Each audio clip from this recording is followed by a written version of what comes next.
सबको जोहार। आज हम समझाएंगे कि कैसे बाहरी लोग जो है झारखंड के फॉर्म में किस तरह से मतलब हो रहा है, किस तरह से अतिक्रमण किया जा रहा है, मतलब ऊपर से नीचे लेकर उस फॉर्म को माध्यम से जो टेक्निकल चीज़ है हम उसके बताने का प्रयास करेंगे। आप देखिएगा कि कैसे टेक्निकल लोचा किया जा रहा है। झारखंड का जो फॉर्म निकला अभी पीजीटी का और असिस्टेंट लेबोरेटरी का, उसमें हम टेक्निकल चीज़ का हम लैपटॉप में ओपन कर रहे हैं उसका फॉर्म को, उस फॉर्म को समझने और समझाने का प्रयास हम कर रहे हैं। समझिएगा तो आपको पता चल जाएगा कि कैसे लोग घुसेंगे, कैसे बाहरी लोग इसमें अतिक्रमण करेंगे नौकरियों में। आप समझिएगा। बाबू उसको करो तो देखिए, हम फ्रंट ये है पीजीटी का फॉर्म, ठीक है। पीजीटी का हम जैसे सेलेक्ट करते हैं, यहाँ करते हैं, यहाँ लिखा हुआ are you local resident of Jharkhand. हम जैसे करते हैं नो यहाँ लिख दिया, यहाँ डायरेक्ट लिख दिया candidate will be considered in unreserved category.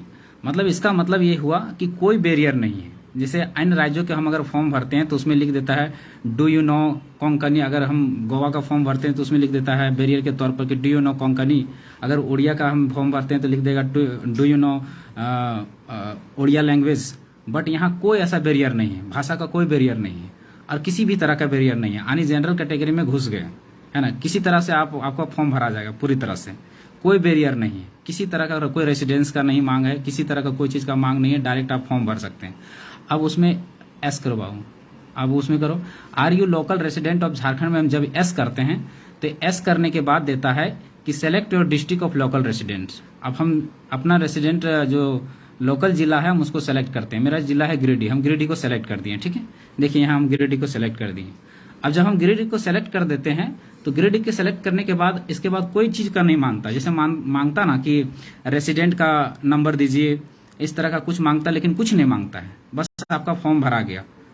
यानी जो भी बिहार से आदमी आया है अगर यहाँ बसा है तो वो यहाँ फॉर्म भर सकता है। झारखंड में भी जैसे मान लीजिए बिहार का आदमी आया, गिरिडीह जिला में बसा हुआ, गिरिडीह जिला से कहीं से भी वो अपना स्थानीय जाति पूरे इजली से आजकल बन जा रहा है। क्यों? क्योंकि आपका जो 1932 का खतियान या खतियान आधारित तो आपका स्थानीय नीति तो बनता नहीं है, इसलिए कोई भी 4,000 5,000 रुपया दे के वो अपना बना ले रहा है। यानी अब वो आदमी जब स्थानीय बना लिया है, जाति बना लिया है और क्या बोलते हैं इकोनॉमिकल जो है वो बना चुका है, तो जब ये तीनों चीजें जब उसका बन चुका है तो वो क्यों नहीं आरक्षण का लाभ लेगा यहाँ पे। यानी गिरिडीह में फॉर्म वो डायरेक्टली भर सकता है और यहाँ झारखंडी कहलाएगा वो, और यहाँ का नौकरी भी ले लेगा रिजर्वेशन में। अगर ओबीसी है तो ओबीसी का नौकरी ले लेगा, अगर एसटी है तो एसटी वाला बना लेगा, और अगर एससी है तो एससी वाला सर्टिफिकेट बना लेगा और यहाँ नौकरी ले लेगा। क्यों? क्योंकि यहाँ क्रमांक संख्या तो मांग ही नहीं रहा है, स्थानीयता को तो परिभाषित किया ही नहीं है कि किस आधार पर स्थानीय जाति बनेगा, किस आधार पर रेसिडेंट बनेगा, इसको परिभाषित ही नहीं किया है। तो यहाँ जब उसका क्रमांक संख्या जब नहीं मांगेगा तो कोई भी आदमी फॉर्म भर सकता है ना और नौकरी ले सकता है। तो ये पूरा दोनों का दोनों ओपन है। देखिए पहले है कि are you local resident of Jharkhand, जैसे ही एस करते हैं अनरिजर्व कैटेगरी का सारा चीज ओपन हो जाता है, यानी कोई भी बैरिकेडिंग नहीं है, आप फॉर्म भर सकते हैं।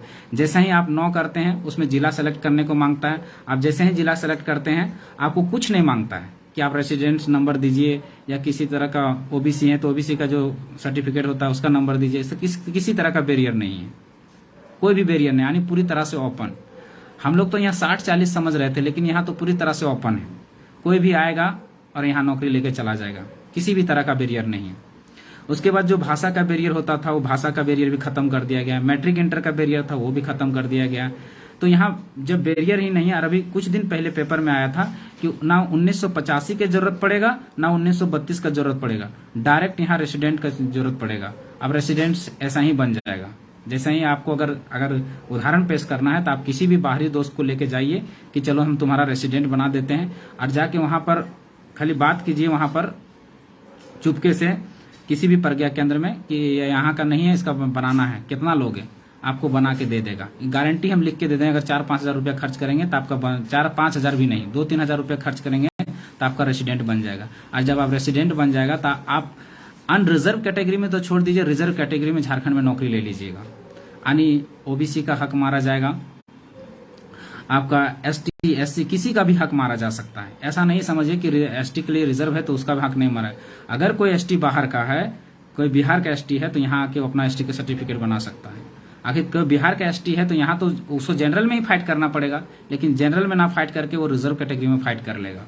अगर कोई एससी बाहर का है, मान लीजिए कोई पासवान है, उदाहरण के तौर पर हम पेश कर रहे हैं, ऐसा नहीं समझिएगा कि हम किसी को टारगेट कर रहे हैं। अगर मान लीजिए कोई बिहार का पासवान है और यहाँ के झारखंड के किसी पासवान को खोजेगा और उसका खतियान से अपना नाम को जोड़ लेगा और उससे स्थानीय बना लेगा और स्थानीय से यहाँ का नौकरी ले लेगा। और ऐसा धड़ल्ले से हो रहा है, पूरा झारखंड में ऐसा धड़ल्ले से हो रहा है। इसका कई उदाहरण पेश हैं। अभी इसका बोलते हैं डाक सेवा का जो नौकरी निकला था, उसमें देखे होंगे पेपर में दिया था कि 90% उसका जो था फर्जी सर्टिफिकेट बना हुआ था। जितना भी यहाँ का स्थानीय लोकल रेसिडेंस बना हुआ था 90% फर्जी बना हुआ था, सब बाहर के लोगों ने बनाया था। तो इस तरह से लोचा करके बाहर के लोगों को घुसाया जा रहा है। अगर इसके खिलाफ अगर हम लोग नहीं लड़ते हैं तो आने वाली पीढ़ियां हमेशा के लिए गुलाम हो जाएंगे और जो बाहरी अतिक्रमण है पूरी तरह से हावी हो जाएगा। और जो वो लोग नौकरी करने आएंगे, सिंपल सी बात है कि अगर नौकरी करे और रिटायरमेंट करने के बाद अगर चल जाए तो बहुत अच्छी बात था, लेकिन क्या आपको लगता है कि यहाँ जो नौकरी करने आएगा कब रिटायर करेगा? 62 सालों में रिटायर करेगा। यानी 62 साल के बाद वो क्या वो लौट के अपना जो राज्य है वो लौट के जाएगा? नहीं जाएगा।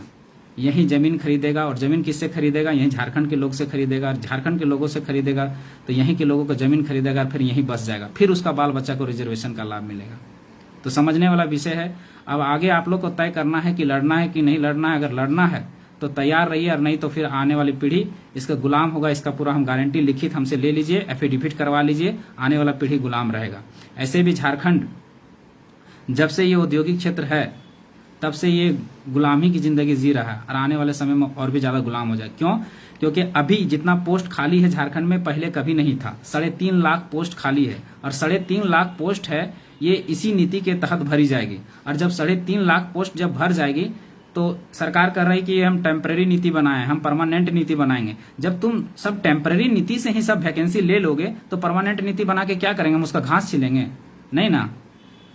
तो परमानेंट नीति ही बनना चाहिए। जो भी हो परमानेंट नीति बने, एक बार बने, भले 3 महीना हमको लेट सही, 6 महीना लेट सही, लेकिन परमानेंट ही नीति बने। उसके लिए सबसे पहले सरकार को परिभाषित करना चाहिए कि झारखंडी कौन है। जब झारखंडी परिभाषित हो जाएगा उसके आधार पर नियोजन नीति बनाए। नियोजन नीति में क्या होगा कि 90 को हमारे लिए रिजर्व और 10 सीटें बाहर के लोगों के लिए रिजर्व, और ऑफिसर के पदों में 80 या 85% हमारे लिए रिजर्व और 15% बाहर के लोगों के लिए रिजर्व। ये एक नियोजन नीति बनेगी, तभी हमारी जीवन सफल हो सकती है, तभी हमें हमारा जो लड़ाई है वो सार्थक हो सकती है, तभी हमारा क्या बोलते हैं आने वाली पीढ़ी जो है सुरक्षित हो सकती है, उसका भविष्य सुरक्षित हो सकता है।